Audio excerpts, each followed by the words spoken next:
திருவள்ளூர் மாவட்டம் ஆவடி தொகுதியில் வாக்கு சேகரிப்பில் ஈடுபட்ட திமுக வேட்பாளரும் அமைச்சருமான ஆவடி சாமு நாசர் பட்டா இல்லாத ஆவடி பகுதி மக்களில் 81,000 பேருக்கு திமுக அரசு பட்டா வழங்கியுள்ளதாக பெருமிதம் தெரிவித்தார்.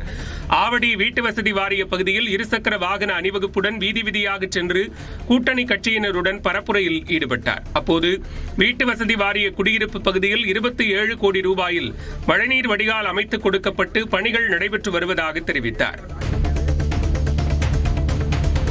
நாதக ஆட்சிக்கு வந்தால் மாட்டுச்சாணம், ஆட்டுச்சாணத்தை பயன்படுத்தி தடையில்லாமல் சமையல் எரிவாயு தருவேன் என நாம் தமிழர் கட்சியின் தலைமை ஒருங்கிணைப்பாளர் சீமான் தெரிவித்துள்ளார். திண்டுக்கல் செம்பட்டி பகுதியில் நடந்த பரப்புரையில் திண்டுக்கல் மாவட்டத்தில் உள்ள 7 தொகுதிகளின் நாதக வேட்பாளர்களை ஆதரித்து அவர் வாக்கு சேகரித்தார். அப்படி வெளியேறிவிட்டான், தாய்மொழி விட்டு வெளியேற்றி விட்டான். இப்ப மொழியிலிருந்து வெளியேற்றினா, அப்புறம் வழிபாட்டிலிருந்து வெளியேற்றினா, வரலாற்றிலிருந்து வெளியேற்றினா, கடைசியா நிலத்திலிருந்து வெளியேற்றினான். கரூர் மாவட்டம் குளித்தலை தொகுதி திமுக வேட்பாளர் சூரியனூர் சந்திரன் மருதூர் பேரூராட்சிக்குட்பட்ட மேட்டுமருதூர் பகுதிகளில் வாக்கு சேகரிப்பில் ஈடுபட்டார். பேரூராட்சி தலைவர் சகுந்தலா சுப்பிரமணியன் தலைமையில் திரண்ட நூற்றுக்கணக்கான பெண்கள் அவருக்கு பூரண கும்ப மரியாதை அளித்து பூக்களை தூவி உற்சாக வரவேற்பு அளித்தனர். அப்போது பேசிய வேட்பாளர் மருதூர் பகுதியில் 10 கோடி ரூபாய் மதிப்பிலான வளர்ச்சி திட்டங்கள் திமுக ஆட்சியில் செயல்படுத்தப்பட்டுள்ளதை எடுத்துக் கூறி உதயசூரியன் சின்னத்திற்கு ஆதரவு கோரினார். காங்கிரஸ் கட்சி பெண்களுக்கு எதிரானது மட்டுமல்ல, சிறுபான்மையினருக்கும் எதிரானது என்று விளவங்கோடு பாஜக வேட்பாளர் விஜயதரணி தெரிவித்தார்.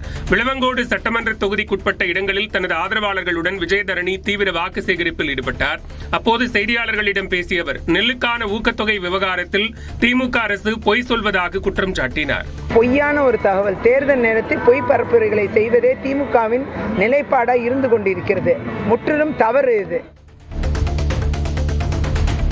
கடலூர் மாவட்டம் திட்டக்குடியில் நடவு பணியில் ஈடுபட்டிருந்த விவசாயிகளிடம் அமைச்சர் சி.வி. கணேசன் வாக்கு சேகரிப்பில் ஈடுபட்டார். திட்டக்குடி தொகுதியில் போட்டியிடும் அமைச்சர் சி.வி. கணேசன் பெலந்துறை, பாசிக்குளம், செம்பேரி உள்ளிட்ட 20க்கும் மேற்பட்ட கிராமங்களில் பரப்புரையில் ஈடுபட்டார்.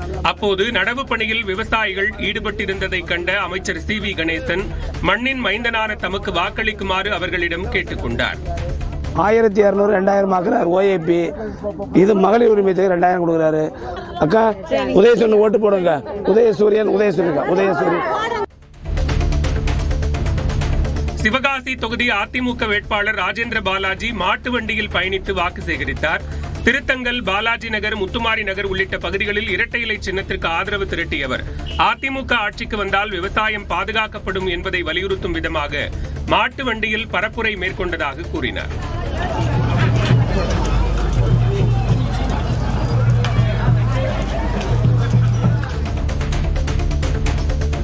நாகை மாவட்டம் கீழ்வேளூர் தொகுதியில் போட்டியிடும் மார்க்சிஸ்ட் கம்யூனிஸ்ட் வேட்பாளர் லதா தீவிர வாக்கு சேகரிப்பில் ஈடுபட்டார். வடக்கு பொய்கை நல்லூர், தெற்கு பொய்கை நல்லூர், கல்லார் உள்ளிட்ட கிராமங்களில் வீடுகள் தோறும் அறிவாள் சுத்தியல் நட்சத்திரம் சின்னத்திற்கு ஆதரவு திரட்டினார். கிழக்கு கடற்கரை சாலையில் மாற்றுத்திறனாளிகள் 3 சக்கர வாகனங்களில் பேரணியில் ஈடுபட்டு அவருக்கு வாக்கு சேகரித்தனர்.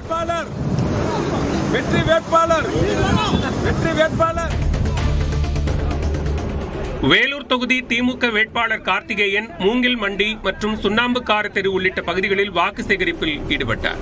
அப்போது ஒரு இட்லி கடைக்கு சென்ற வேட்பாளர் அவரே வடை சுட்டு பொதுமக்களுக்கு விநியோகித்து நூதன முறையில் ஆதரவு திரட்டினார்.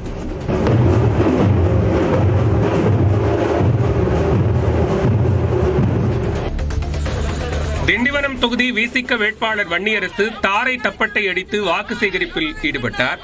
இருதயபுரம், பாரதிதாசன் நகர், ஐயந்தோப்பு, தீர்த்தக்குளம் உள்ளிட்ட இடங்களில் பரப்புரையில் ஈடுபட்ட அவர் ரோசனை பகுதியில் அம்பேத்கர் சிலைக்கு மாலை அணிவித்து மரியாதை செலுத்தினார்.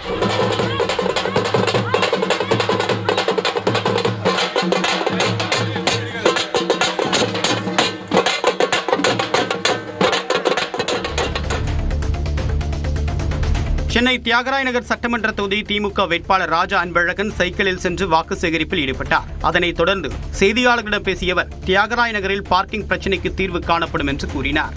இந்த டீனர் பஸ் ஸ்டாண்ட் பார்த்தீங்கன்னா இவ்வளோ பெரிய இடத்துல பஸ் ஸ்டாண்ட் இருக்குது. இது மேலே பல அடுக்குமாடிகள் கட்டி அதில் பார்க்கிங் வசதிகளோடு மற்றும் வணிக வளாகங்களோடு சேர்த்து அமைக்கப்படும் என்று நான் என்னுடைய தேர்தல் வாக்குறுதியை சொல்லியிருக்கிறேன். தலைவர் அவர்களிடம் ஆலோசித்துட்டு நான் சொல்லியிருக்கிறேன். இதை அவரும் கடந்த ஆட்சியிலே பண்ண வேண்டியது காலம் கொஞ்சம் கடந்து விட்டது. இருந்தாலும் அடுத்த ஆண்டு முதல் இந்த பணிகள் தொடர்ந்து நடைபெறும். அப்போது பார்க்கிங் பிரச்சனையும் டி நகரில் இருக்காது. விருத்தாச்சலம் அருகே தேமுதிக வேட்பாளர் பிரேமலதா விஜயகாந்த் பரப்புரையின் போது விசிக நிர்வாகிகள் வாக்குவாதத்தில் ஈடுபட்டதால் பரபரப்பு நிலவியது. விருத்தாச்சலம் சட்டமன்ற தொகுதிக்குட்பட்ட சாத்தியம், சித்தூர், நல்லூர் நகர் உள்ளிட்ட இடங்களில் முரசு சின்னத்திற்கு வாக்கு சேகரித்த பிரேமலதா விஜயகாந்த் அங்குள்ள அம்பேத்கர் சிலைக்கு மாலை அணிவித்தார். அப்போது மாலையோடு நின்றிருந்த விசிக முன்னாள் மாவட்ட செயலாளர் நீதி வள்ளலுக்கும் விசிக மாவட்ட செயலாளர் வீர திராவிட மணிக்கும் இடையே வாக்குவாதம் ஏற்பட்டது.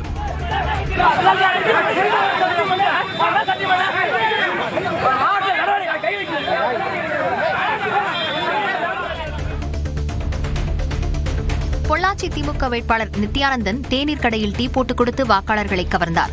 குமரன் நகர், பழனியம்மாள் லே அவுட் உள்ளிட்ட இடங்களில் பரப்புரையில் ஈடுபட்ட அவருக்கு சிறப்பான வரவேற்பு அளிக்கப்பட்டது.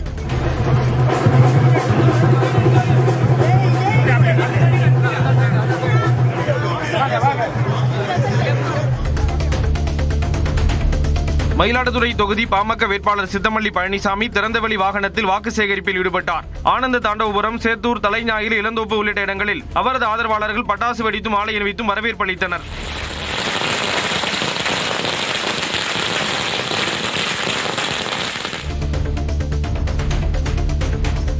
எடப்பாடி பழனிசாமி ஒரு ஏமாற்றுக்காரர் என்றும் கூட்டணி கட்சிகளையும் மக்களையும் ஏமாற்றக்கூடியவர் என்றும் தேமுதிக எம்பி LK சுதீஷ் விமர்சித்துள்ளார். திருத்தணி தேமுதிக வேட்பாளர் கிருஷ்ணமூர்த்தி ஆதரித்து வாக்கு கேட்ட அவர் 200க்கும் மேற்பட்ட இடங்களில் திமுக கூட்டணி வெற்றி பெறும் என்றார்.